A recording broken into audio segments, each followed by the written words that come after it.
Hey, what's up, everybody? This is Steve Breech coming back with another video. Basically, I was driving home from work today, and something caught my eye on Twitter, and it really piqued my interest.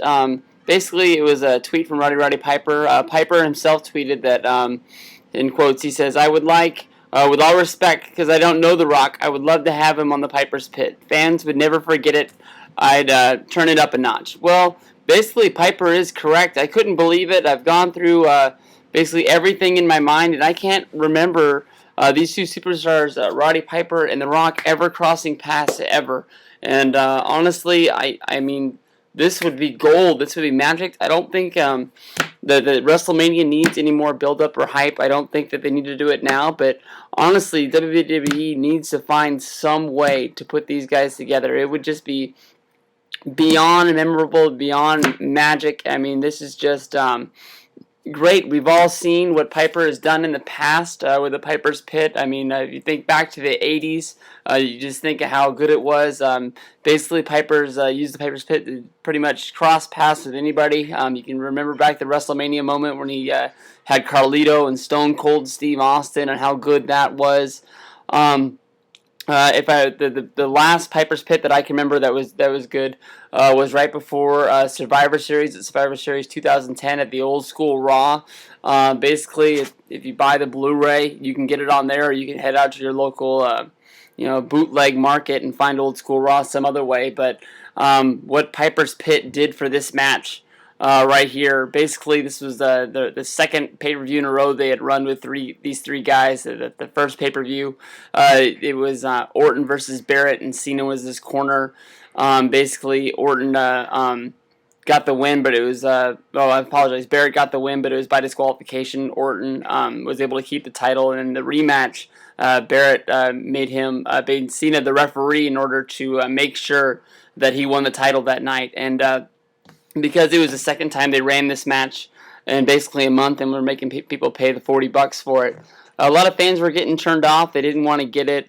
They didn't really think that the hype was that big for it. And basically with the Old School Raw, I don't know if WWE knew that Piper was going to turn it up as much as he did. Piper basically, he ran down Wade Barrett. He ran down John Cena.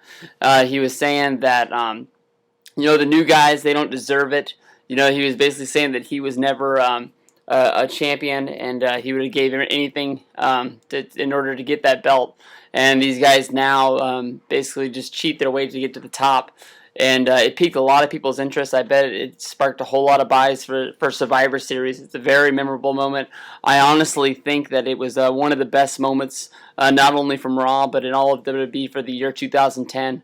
And I hope everybody else remembers it that way. I've already sent off tweets. I've tried to get people that follow me at steviebreech to retweet this. I've sent it to WWE. I sent it to The Rock, WWE Universe, basically any Twitter address that says WWE on it.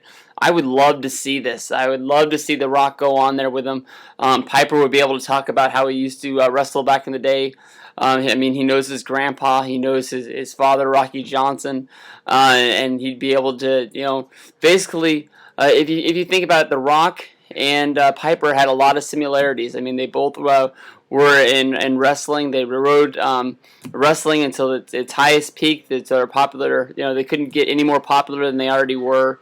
And that was when they decided to branch out. They go to movies. Obviously, The Rock had more success than Piper did. And Piper could just use that against them. He could say that if they did it now, he could jump on the John Cena bandwagon and say that The Rock stayed away for 7 years and he didn't come back before too long. At least with Piper left, he was making those every year, once a year he'd come back and he'd do the one big appearance. That way people didn't forget about him. Obviously, nobody forgot about The Rock, but for fans that didn't know him, I mean, obviously the first night when The Rock came back and that kid in the John Cena shirt was booing him, obviously the young fans didn't know who The Rock was, whether if they didn't have, an older brother or, whatever in their family to let them know who The Rock was, pop in the Most Electrifying Man DVD for him so they could, learn who this great superstar was.